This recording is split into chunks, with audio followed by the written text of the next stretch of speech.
Yang juga menggugurkan amal soleh adalah at-ta'ali 'ala Allah, ya. Bersumpah dengan mendahului Allah.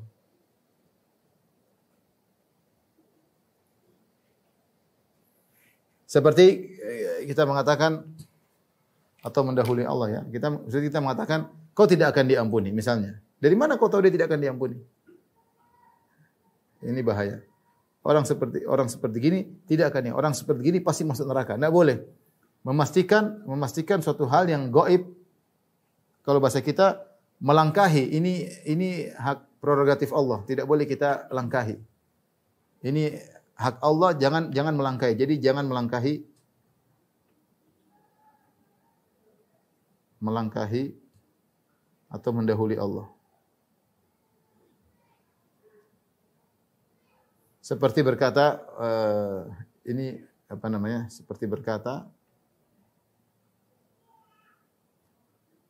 kau tidak akan diampuni. Tidak boleh, hati-hati. Atau kita lagi marah, kita bilang sama kadang terhadap kerabat, kau pasti masuk neraka, ya, misalnya.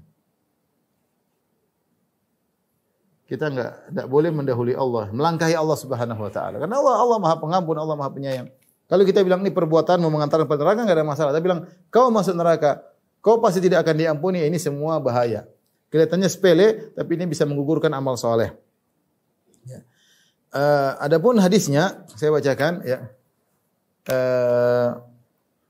Dari An-Dhamdam bin Jauz rahimahullah qala Abu Hurairah radhiyallahu anhu Abu Hurairah radhiyallahu anhu meriwayatkan, dia berkata, sami'tu Rasulullah sallallahu alaihi wasallam yaqul, aku mendengar Rasulullah sallallahu alaihi wasallam bersabda, kana rajulani fi bani Israil mutawakhiyaini. Ada dua orang lelaki dari Bani Israel yang saling bersahabat. Fakana ahaduhuma yudhnib, yang satu tukang melakukan maksiat. Wal akharu mujtahidun fil ibadah, yang satu sangat semangat dalam beribadah. Fakana la yazalu mujtahid yaral akhar ala dzambi, yang rajin beribadah sering melihat temannya tersebut selalu berdosa. Fayaqulu, maka dia nasihati, dia berkata, aksir, berhentilah kau dari maksiat. Fawajadahu yauman ala dzambin, maka suatu hari dia melihat temannya tersebut sedang bermaksiat lagi. Maka dia tegur, kata dia, aksir, wahai fulan, berhentilah. Maka orang ini berkata, khalini wa rabbi, ya, khalini wa rabbi, biarkan aku dan Tuhanku, jangan kau ikut campur urusanku. Abu Isa alayya raqiban, apakah kau diutus untuk menjadi pengawasku? Ketika orang ini menegur orang pelaku maksiat, dan pelaku maksiat menjawab dengan jawaban yang sangat tidak enak. Dia bilang, apa urusan? Jangan urus aku. Khalini wa rabbi, biarkan aku dengan Tuhanku. Ini urusan Tuhan, ngapain kau ikut campur? Padahal namanya amar ma'ruf nahi munkar memang harus ikut campur privasi orang. Kalau kau bermaksiat depan saya wajib untuk menegur. Beda kalau kau bermaksiat dalam rumah, saya tidak ikut campur privasimu. Tapi kalau kau bermaksiat depan aku, maka aku harus menasihati. Orang ini bikin jengkel, dia bilang, apa khalini wa rabbi, bukan urusanmu, biarkan saya dengan Tuhanku.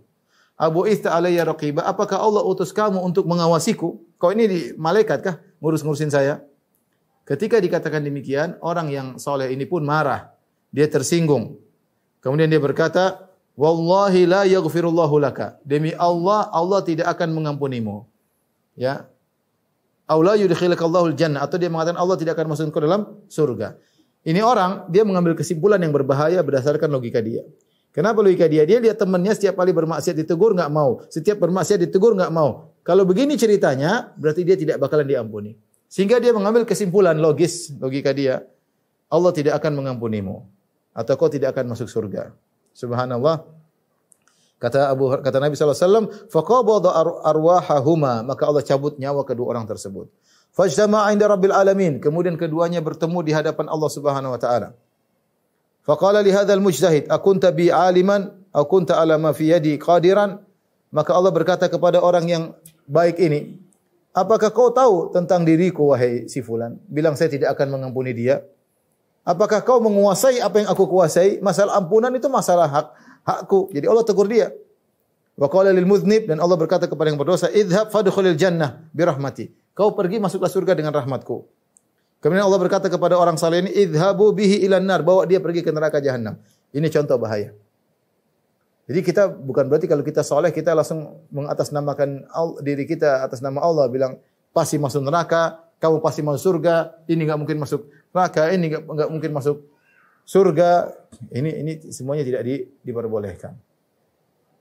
Tidak boleh kita mendahului Allah Subhanahu wa taala. Apalagi saya bersumpah demi Allah, la yaghfirullahu laka. Allah tidak akan mengampuni.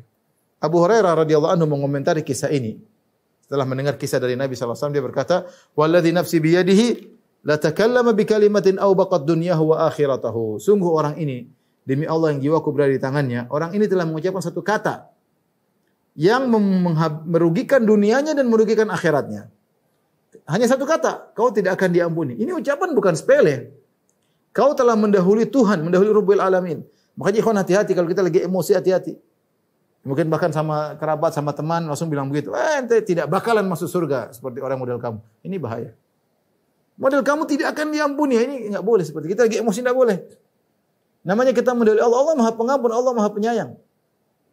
Jangan kita mendahului Allah. Baik mengatakan dia pasti masuk neraka atau mengatakan dia pasti masuk surga, itu namanya mendahului Allah. Ya. Mendahului Allah. Kau tahu dari mana dia pasti masuk surga? Tahu dari mana? Tahukah isi hatimu? Tahukah engkau isi hatinya? Kau enggak tahu. Ya. Kau enggak tahu. Oleh karenanya seorang jangan mendahului Allah. Intinya jangan mendahului Allah, terutama hal yang gaib. Yang tahu hal gaib hanyalah Allah Subhanahu wa taala.